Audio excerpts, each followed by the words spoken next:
Assalamualaikum warahmatullahi wabarakatuh.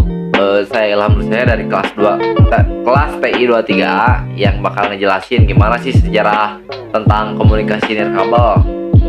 Teman-teman, pernah nggak sih kalian kepikiran kalau komunikasi nirkabel yang kita pakai sekarang ini ternyata udah ada sejak ke abad 19? Dulu orang cuma bisa komunikasi pakai sinyal asap. Sekarang kita udah bisa telepon, kirim pesan, bahkan streaming video tanpa kabel sama sekali, teman-teman. Nah, di video kali ini saya akan ngajak teman-teman semua untuk ngulik sejarah komunikasi nirkabel dari awal mula sampai teknologi canggih kayak 5G yang sekarang nih. Jadi siap-siap deh buat teman-teman buat ngegali sejarahnya kayak gimana. Jadi dulu banget sebelum ada HP atau internet, orang cuma pakai cara-cara sederhana buat komunikasi jarak jauh.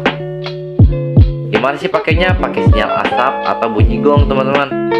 Tapi semuanya mulai berubah pas Guglielmo Marconi ini ada atau nemuin, ilmuwan dari Italia. Nemuin apa sih? Nemuin radio di akhir abad ke-19. Dengan radio, orang bisa kirim suara lewat gelombang radio tanpa kabel sama sekali. Nah, itulah yang jadi cikal bakal komunikasi nirkabel yang kita kenal sekarang ini ya. Habis itu komunikasi nirkabel makin berkembang di abad ke-20, muncul telepon nirkabel dan gelombang mikro buat transmisi suara. Terus mulai deh di tahun 1970-an muncul teknologi telepon seluler pertama yang diawali dengan 1G yang cuma bisa buat telepon, sampai akhirnya muncul 2G yang udah bisa digital dan kirim SMS pun bisa, teman-teman ya. Lanjut lagi setelah 2G ada 3G. Nah, di 3G ini kita bisa akses internet pakai HP. Nah, untuk setelah 3G kita skip langsung masuk pada 5G yang sekarang ini, yang bikin internet jadi lebih cepat, ping rendah, dan siap buat ngonekin berbagai teknologi canggih kayak mobil otonom dan IoT ya, teman-teman. Terus gimana sih cara komunikasi nirkabel itu bekerja? Singkatnya, sistem ini pakai gelombang elektromagnetik buat kirim informasi. Jadi misalnya suara atau data bisa dikirim tanpa kabel lewat gelombang radio, mikro, atau bahkan cahaya inframerah, ponsel IO, radio, modem internet. Semuanya itu bisa menerima sinyal yang dikirim dari antena atau pemancar lewat udara.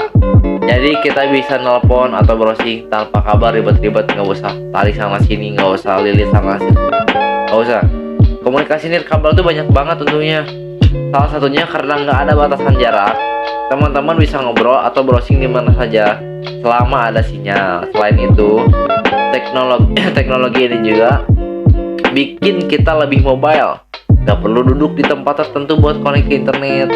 Tapi ya ada juga tantangannya ya, teman-teman ya. Gimana sih tantangannya? Kayak yang pertama ada gangguan sinyal, yang kedua ada kecepatan yang tergantung infrastruktur, yang ketiga dan masalah keamanan yang makin rumit. Dengan semua perkembangan ini, komunikasi nirkabel udah jadi bagian penting dalam hidup kita ya, yang bikin dunia semakin terhubung. Gokil nggak sih gimana sinyal dari asap sampai 5G jadi kenyataan? Jadi itu dia, teman-teman, perjalanan panjang komunikasi nirkabel yang udah berkembang pesat dari masa ke masa, dari sinyal asap sederhana sampai teknologi canggih seperti 5G. Semuanya udah bikin hidup kita jadi lebih connected dan praktis. Bayangin aja, sekarang kita bisa ngobrol, nonton video, dan kirim data dalam hitungan detik tanpa kabel. Semoga nah, itulah penjelasan tentang sejarah komunikasi nirkabel. Semoga video ini membantu teman-teman buat lebih ngerti gimana sejarah komunikasi nirkabel dan dampaknya ke kehidupan kita sekarang.